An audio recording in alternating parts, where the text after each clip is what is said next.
Hello friends, ഇന്ന് പപ്പായ കൊണ്ടൊരു പച്ചടിയാണ് ചെയ്തെടുക്കുന്നത്. ഇതിനു വേണ്ടി ചെറിയൊരു പപ്പായയുടെ പകുതിയാണ് എടുത്തത്.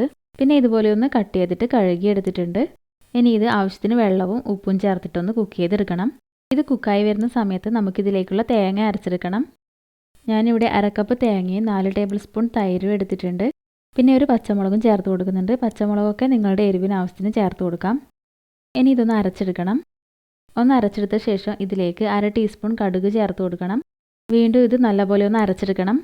ഇവിടെ പപ്പായൊക്കെ നല്ലപോലെ കുക്കായി വന്നിട്ടുണ്ട്. ഇതിലേക്ക് അരച്ച് വെച്ച തേങ്ങ ചേർത്ത് കൊടുക്കാം. തേങ്ങ അരച്ച മിക്സിയുടെ ജാറിലേക്ക് കുറച്ച് വെള്ളം ഒഴിച്ച് കൊടുത്തിട്ട് അതും ചേർത്ത് കൊടുക്കുന്നുണ്ട്. പിന്നെ ഇത് നല്ലപോലെ ഒന്ന് മിക്സ് ചെയ്ത് കൊടുക്കണം. പിന്നെ ഞാൻ ഇതിലേക്ക് 3 ടേബിൾ സ്പൂൺ തൈര് കൂടെ ചേർത്ത് കൊടുത്തിട്ടുണ്ട്. തൈര് നല്ലപോലെ ബീറ്റ് ചെയ്തിട്ടാണ് ചേർത്ത് കൊടുത്തത്. അല്ലെങ്കിൽ മിക്സിയിലൊന്ന് അടിച്ചെടുത്താലും മതിയാവും. ഇനി ഇതൊന്ന് തിളച്ച് വരണം. ഈ സമയത്ത് ഉപ്പ് നോക്കിയിട്ട് ആവശ്യമാണെങ്കിൽ ചേർത്ത് കൊടുക്കണം. വീണ്ടും ഇത് നല്ലപോലെ ഒന്ന് മിക്സ് ചെയ്തെടുക്കാം. ഇവിടെ ഇതൊക്കെ നല്ലപോലെ ഒന്ന് തിളച്ച് വന്നിട്ടുണ്ട്. ഇനി സ്റ്റൗ ഓഫ് ചെയ്ത് കൊടുക്കാം. പിന്നെ ഞാനിത് വേറൊരു പാത്രത്തിലേക്ക് മാറ്റി കൊടുക്കുന്നുണ്ട്. ഇനി ഇതിലേക്ക് കടുക് താളിച്ച് ചേർക്കണം. ഇതിനു വേണ്ടി ഒരു പാൻ അടുപ്പിൽ വെച്ച് ഇതിലേക്ക് 1.5 ടേബിൾ സ്പൂൺ വെളിച്ചെണ്ണ ഒഴിച്ച് കൊടുത്തിട്ടുണ്ട്.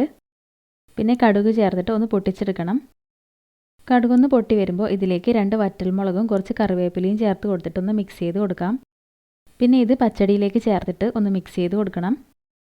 പപ്പായ പച്ചടി റെഡി ആയിട്ടുണ്ട്. എല്ലാവരും ഒന്ന് ട്രൈ ചെയ്ത് നോക്കണം. വീഡിയോ ഇഷ്ടപ്പെട്ടാൽ ലൈക്ക് ചെയ്യാനും നമ്മുടെ ചാനൽ ഇതുവരെ സബ്സ്ക്രൈബ് ചെയ്തിട്ടില്ലെങ്കിൽ ഒന്ന് സബ്സ്ക്രൈബ് ചെയ്ത് സപ്പോർട്ട് ചെയ്യാനും മറക്കരുത്.